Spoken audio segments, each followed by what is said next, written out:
নমস্কার, শুভ সন্ধ্যা। আমি মনীষ এবং আপনারা দেখছেন সিভিএনএন চ্যানেল, সবার জন্য সবসময়। আজকের এই সন্ধ্যায় আমরা এই বছরের প্রথমবারের জন্য স্মার্ট সল্টলেক সিজন 3-র প্রথম এপিসোড নিয়ে আজকে আপনাদের সামনে হাজির হলাম। আমরা সরাসরি সিভিএনএন স্টুডিওতে উপস্থিত। যারা পুরনো দর্শক আমাদের, তারা গত কয়েক বছর ধরে যারা এই সিভিএনএন চ্যানেলকে প্রতিনিয়ত ফলো করেছেন, তারা দেখেছেন যে যখনই একটা বছর শেষ হয় এবং আমরা নতুন বছরে পদার্পণ করি, এই বছরের প্রথম দিনে এবং কখনো কখনো একটা দুটি দিন বাদেই আমরা বিশেষ একটি ডিসকাশন, অ্যানালিটিক্যাল ডিসকাশন, ইন্টারভিউ নিয়ে আমাদের এই চ্যানেলে হাজির হই।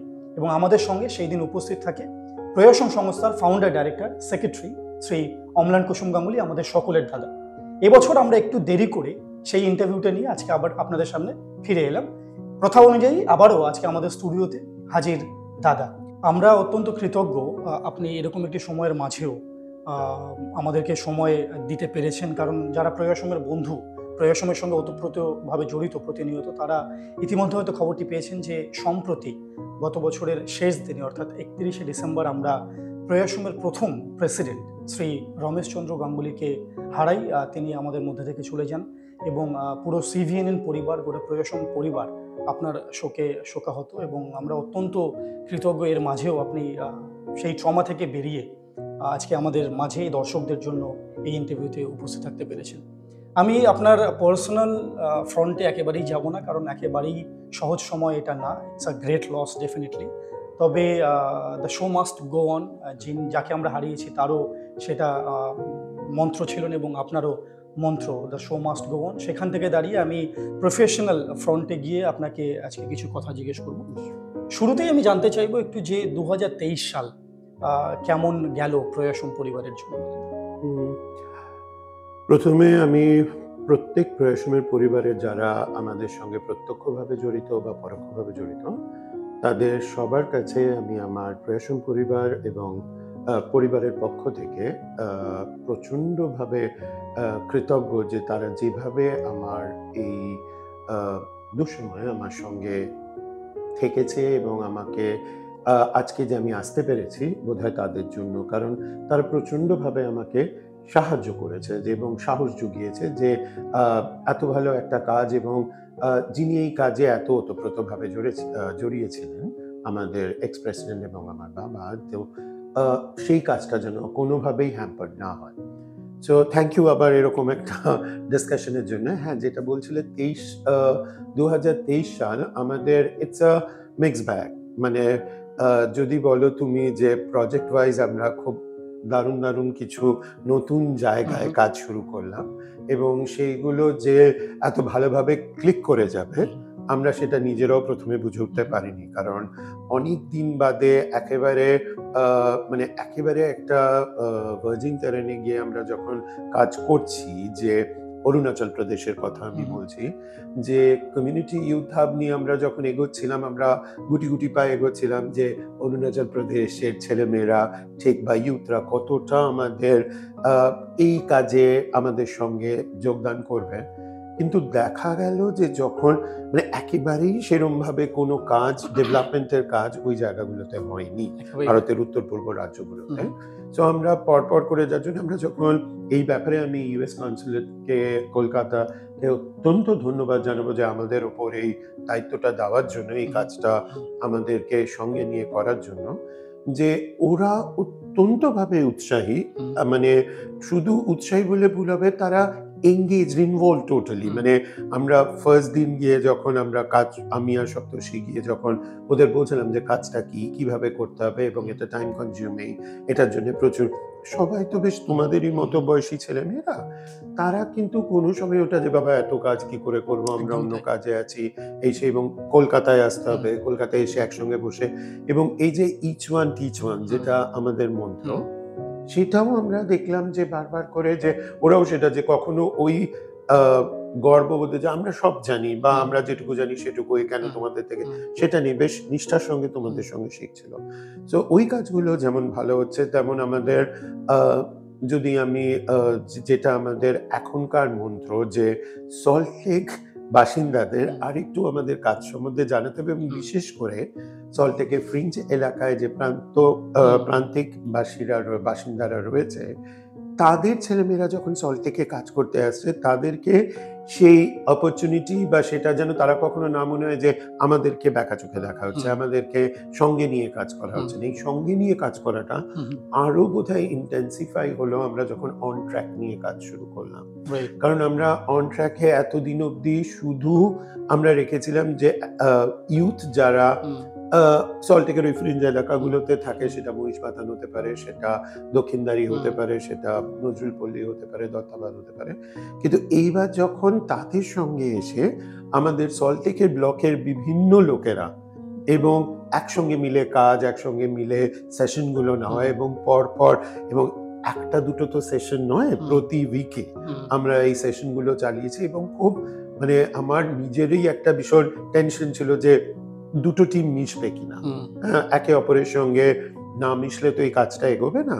সেটা করলে এবং পরবর্তীকালে দেখা গেল যে যারা এই কাজটা করছে তারা অন ট্র্যাকের যে মূল বক্তব্য আমাদের যে অন্যের যে ব্যাপারে রেসপেক্ট দেওয়া, অন্যের কাজটাকেও মাহাত্ম্য দেওয়া, সেইটা জায়গাটা কিন্তু খুব সহজে এরা মিশে গেল। আমাদের সেইটা খুব ভালো লেগেছে। সুতরাং সেই জায়গাটা যেমন হয়েছে গত বছর আমাদের 10 বছরের 10 কথা যে bad and beautiful world film ফেস্টিভ্যালের যেটা বলো, সেই জায়গাতেও আমরা দেখলাম যে সিনেমাগুলো মোটামুটি একটা স্ট্যান্ডার্ডের আমরা গত 9 বছর যা বানিয়েছি তার থেকে হয়তো কেউ বললো না যে আগে অনেক ভালো হতো, এখন স্ট্যান্ডার্ডটা বছর 10 বছরে এসে আমরা সেই কোয়ালিটিটা রাখতে পেরেছি এবং ভবিষ্যতেও রাখবো আশা করি। যতদিন মানে তোমরা যেভাবে গত বছর মানে প্রচুর আমাদের কনস্ট্রেন্ট গেছে, কারণ প্রচুর জায়গায় আমাদের নিজস্ব যে প্রজেক্টগুলো চলে সেখানে কাজ চলছে, তার মধ্যেও সময় করে নিয়ে কোনো সিনেমা আমরা শুটিং পর্ব বা যাই বলো সেগুলো কিন্তু পাল্টাচ্ছিল না যে না আমাদের ওই কাজটা রয়েছে তাই পাল্টে দিলাম, এটা একসঙ্গে চলে যায়। মানে এখন একটা খুব ক্লোজ টিম, যেটা বলছিলাম যে খুব ভালোভাবে এবং প্রত্যেকটা ব্যাপারে না সবাই খুব ওয়াকিবহাল।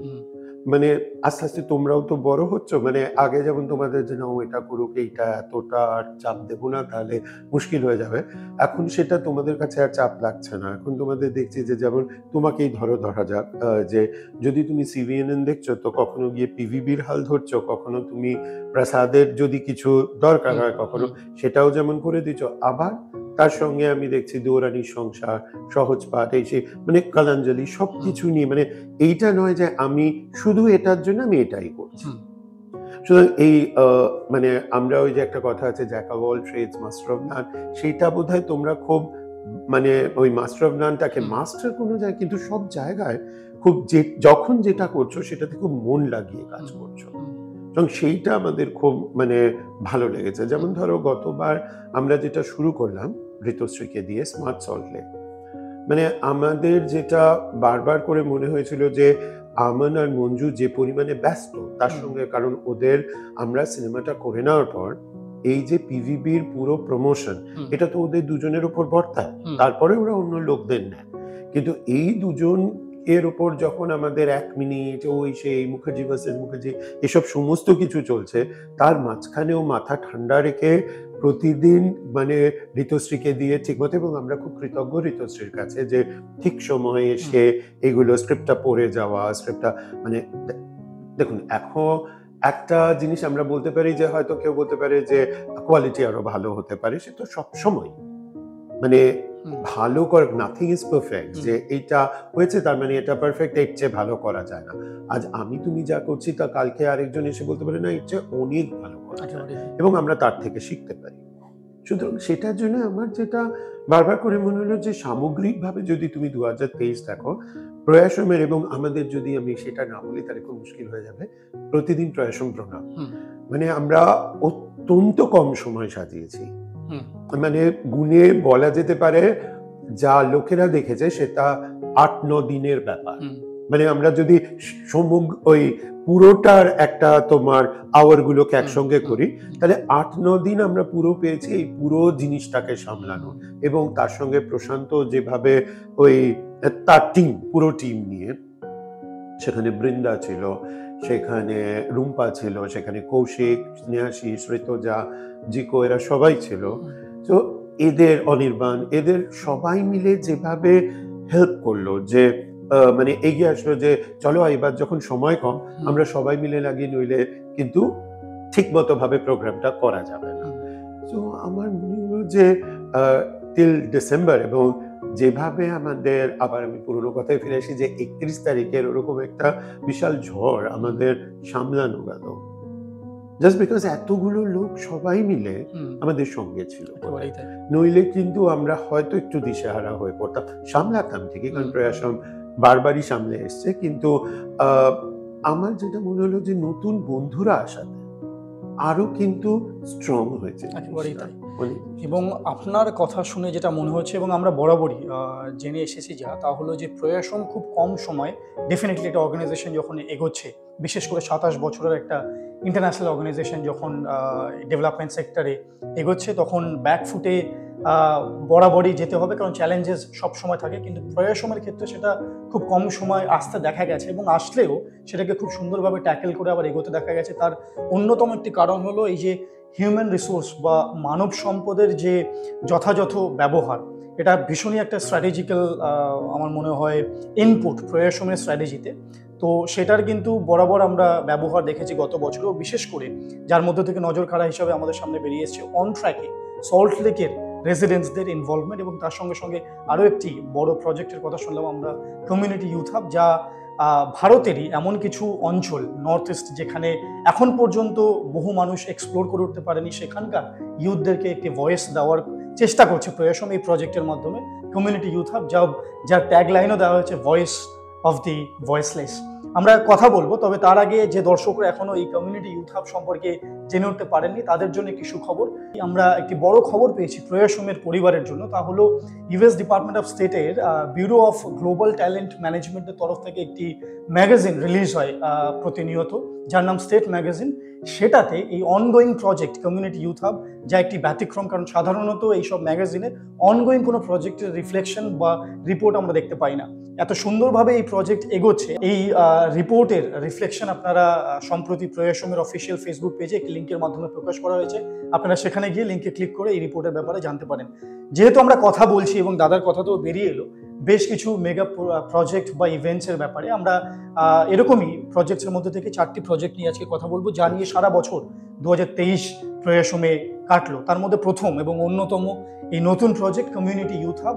ইতিমধ্যে যারা আমরা প্রথম ফেজ, কলকাতার ফেজ আমরা অতিক্রম করেছি, এখন আমরা একটি মিডল পজিশনে দাঁড়িয়েছি। আমি দাদার কাছে আরেকটু জানতে চাইবো যে এখান থেকে কোন দিকে এগোবে ভাবছে কমিউনিটি ইউথ হাব, বা হোয়াটস নেক্সট, মানে এখান থেকে আমরা কোন দিকে? দেখো, একদমই যেটা এরপরে আমাদের বোধহয় যেতে হবে অরুণাচল প্রদেশে, কারণ ওরা যেমন এসেছিল কলকাতায় তোমাদের থেকে শেখা, জাস্ট ওটা অনেকটা ওই একটা ওই বলে না প্রিয়াম্বল, প্রস্তাবনার মতো, যে এই জিনিসগুলো শেখানো হবে।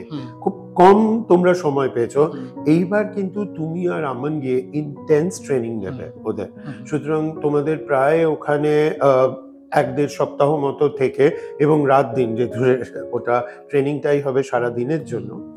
এই ট্রেনিং এ তোমাদের কিন্তু ওদেরকে শিখে আসতে হবে এডিটিং এর কিছু জিনিস, এটা এবং এটা লোকে মনে করতে এডিট করে নেবে, কিন্তু যাদের শেখাবো তাদের হয়তো যে নলেজটা সেটা খুবই বেসিক।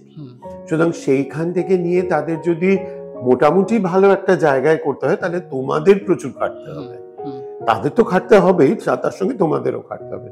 সুতরাং সেইটা রয়েছে। তার সঙ্গে একটা স্টেট লেভেল এক্সিবিশন আছে, যেটা অরুণাচল প্রদেশেই প্রথম, যেখানে আমাদের কলকাতা কাউন্সিল জেনারেল থেকে যাবে সেই সমস্ত, মানে যারা প্রতিনিধিরা যাবেন সেখানে, তো তারও একটা এক্সিবিশন, স্টেট লেভেল এক্সিবিশনে তুমি, সপ্তর্ষি এবং আমন মিলে ওদের সঙ্গে মিলে সামলাবে।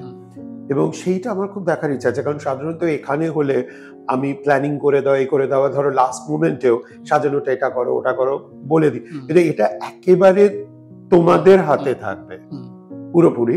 তো সেইটা আমি ভিডিওতে নিশ্চয়ই দেখে নেওয়ার চেষ্টা করবো যে কেমন হলো। এবং এছাড়া যেটা হচ্ছে, এই যখন আমরা অরুণাচল প্রদেশে কাজ করছি, তখন বিভিন্ন যে অ্যাডজেসেন্ট যে রাজ্যগুলো আছে, সেটা মণিপুর হতে পারে, নাগাল্যান্ড হতে পারে, বা তো বিভিন্ন জায়গা থেকে আমাদের ডাক আসছিল, একবার কি আমাদের জায়গাগুলোও দেখে যাবেন, কারণ এখনো কিন্তু সেরম ভাবে কাজ হচ্ছে না, বা যেরম ভাবে আপনারা চাইছেন। এবং এটাতে একটা খুব বড় ব্যাপার হলো যে আমরা অন ট্র্যাক নিয়ে যদিও পরে আসবো, কিন্তু অন ট্র্যাকের ব্যাপারটা ওরা সবাই চাইছে, কারণ এখন যেটা যে চিরকাল তো আর বাইরের লোক এসে সাপোর্ট দিয়ে যাবে না, তাহলে আমাদের লোকেরা আমাদের এই প্রজেক্টের সাস্টেনেবিলিটির জন্য আমাদের লোকেদের কিভাবে তৈরি করা যায়, কিভাবে মনীষ তৈরি হলো, কিভাবে মঞ্জু তৈরি হলো, কিভাবে আমান, আতেশ্বর, গোপাল, এরা সবাই কিভাবে তৈরি হচ্ছে, তাহলে আমরা কেন তৈরি হবো?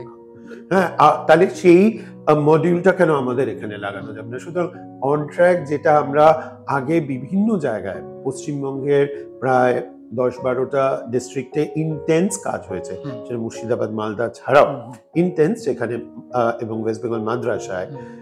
তো এছাড়াও আমরা এখন বিভিন্ন মানে অন ট্র্যাক বোধহয় এবার সর্বভারতীয় স্তরে, বিশেষ করে উত্তর পূর্ব রাজ্যগুলোতে যাচ্ছে। এর আগে আমরা মুম্বাইতে কাজ করেছি, দিল্লিতে অন ট্র্যাক নিয়ে কাজ করেছি, কিন্তু উত্তর পূর্ব রাজ্যগুলোতে কিন্তু সেভাবে আমাদের ভেঞ্চার করা হয়নি।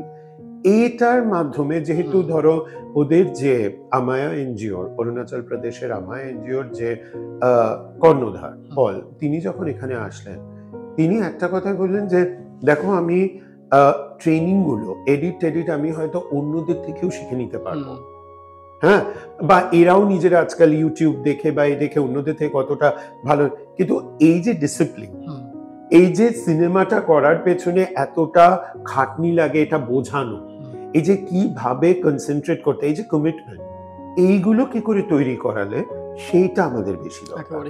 কারণ প্রজেক্ট যদি সাস্টেনেবল করতে, সুতরাং অন ট্র্যাকটা ইজ হিয়ার টু স্টে। আমি জানি না ইউএস কনসুলেট জেনারেল কলকাতা কিভাবে এটাকে দেখবেন, কিন্তু বেসিক্যালি কিন্তু ওরা চাইছেন যেন এই প্রজেক্টটা ওই টাইম বাউন্ড হয়ে 1 বছরের মধ্যে শেষ হয়ে গেল, একটা কাজ দেখিয়ে নিলাম, আমরা কিছু প্রজেক্টের কাজ করলাম, লোক বললো বা খুব ভালো হয়েছে, খবরের কাগজে উঠলো, ব্যাস কাজ শেষ। সেটা না করে এটা যদি বছরের পর বছর এগিয়ে নিয়ে যায়, অ্যাটলিস্ট যতদিন না ওদের মাস্টার ট্রেনার তৈরি হচ্ছে।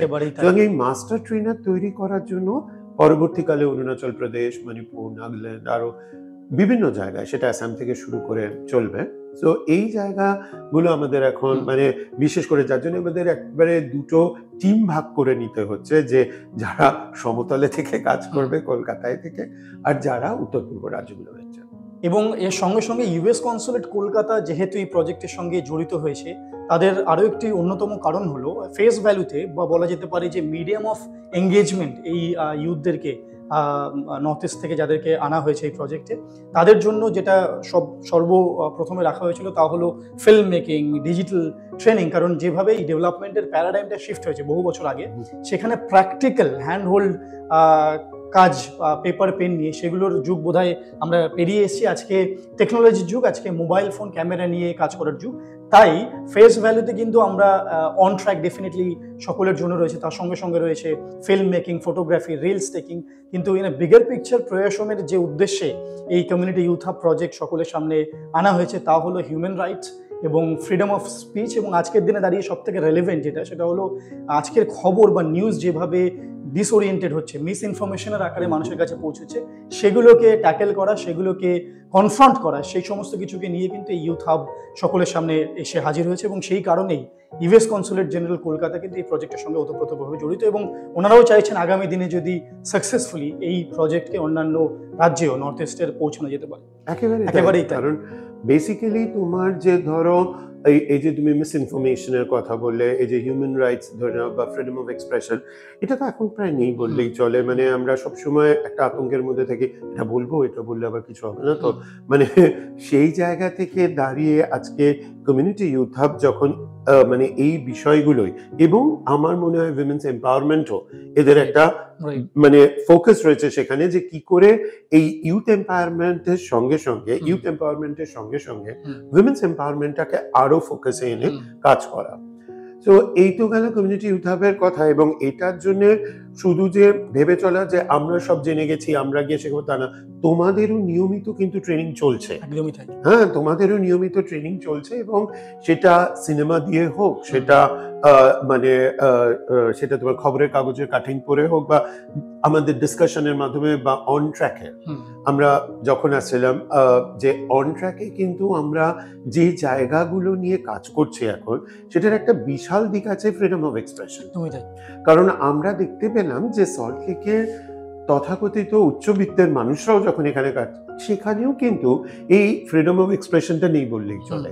সেটা পারিবারিক গোষ্ঠীর মধ্যেও, সেটা বৃহত্তর ক্ষেত্রে যখন আমি কমিউনিটিতে যাচ্ছি সেখানেও, যে আমি বাবা এখন সব সময় যদি আমরা ভাবি আমি আমার ফ্যামিলিতেই যা বলার বলবো বা বলতে পারবো না, নিজের মনেই যা কথা বলবো আমি সেটাকে বের করে আনতে পারবো না, সেই জায়গাটা বোধহয় অন ট্র্যাক তুলে দিচ্ছে। Thank you so much. আর বেশি কথা বলবো না আমরা কমিউনিটি ইউথ হাব নিয়ে, কারণ ইতিমধ্যে বেশ কিছু স্পেশাল ভিডিও এই স্মার্ট সল্টলেকেরই গত সিজনেরই আপনারা দেখতে পাবেন এই ইউটিউব চ্যানেলে। সুতরাং যাদের আরও বিস্তারিত এই কমিউনিটি ইউথ হাব নিয়ে জানতে আগ্রহী তারা এই ভিডিওগুলোকে দেখুন। এবং অবশ্যই আমরা একটু আগে কথা বললাম, প্রয়াসমের পেজে সম্প্রতি একটি লিঙ্ক প্রকাশ পেয়েছে যেখানে states magazine from United states, যেখানে এই প্রজেক্টের ব্যাপারে বিস্তারিত একটি রিপোর্ট দেওয়া হয়েছে। দাদা, আমরা কথার মধ্যে বারবার শুনতে পেলাম অন ট্র্যাকের কথা, যা অন্যতম একটি এন্টারপ্রাইজ, কিন্তু তাছাড়াও অন্যান্য এন্টারপ্রাইজ কিন্তু সারা বছর কাজ করছে। আমরা পিভিবির কথা জানতে পারলাম, আমরা সিভিএনএন এর কথা জানতে পারলাম, তবে প্রসাদ ফুড কিচেন বা আরো অন্যান্য যে এন্টারপ্রাইজ আছে প্রয়াসমের, সেগুলো কিভাবে কাজ করলো বছর?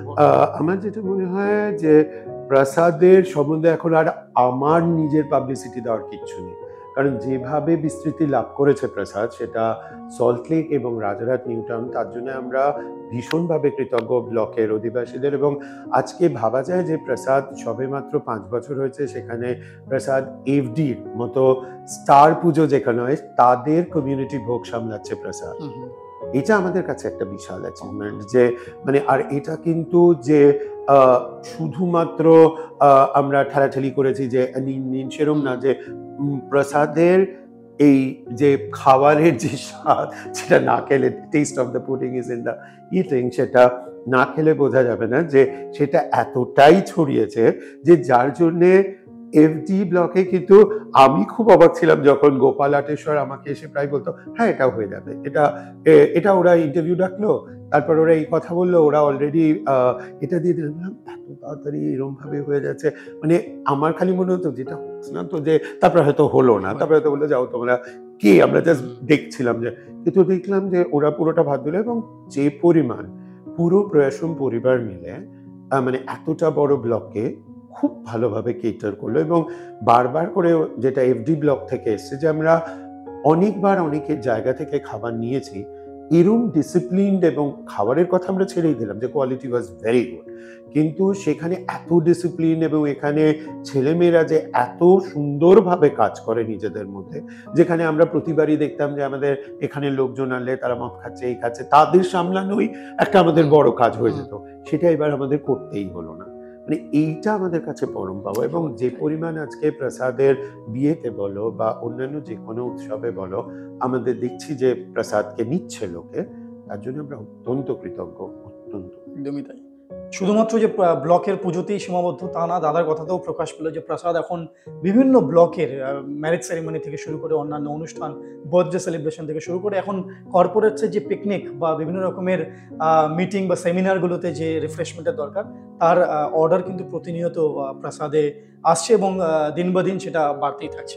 এবং এটার জন্য নিশ্চয়ই প্রসাদ যারা চালান, যে অ্যাডমিনিস্ট্রেশন প্রসাদ চালান, কারণ প্রয়াসম এখন মাদার এনজিও হিসেবে কাজ করছে, বাদ বাকি তো 8টি আরো এন্টারপ্রাইজ চলছে, এবং এই 8টি এন্টারপ্রাইজের কাছে মানে এই অ্যাডমিনিস্ট্রেশন এত ভালো না চললে কিন্তু, যেটা আমরা কালার দিলি যে ঠিক সময় ঠিকটা হয়ে যাওয়া, লোক জানে কি হচ্ছে না হচ্ছে, মানে এইগুলো তখন বোঝা যায় যে না সিস্টেমটা ঠিক আছে।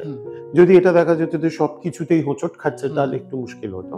সুতরাং যেটা তোমাদের সিভিএনএন হয় না বা পিভিবিতে বা আমরা অন ট্র্যাকে দেখি না, সেরকম ভাবে আমাদের প্রসাদ এখন তত্ত্বরিয়ে চলেছে।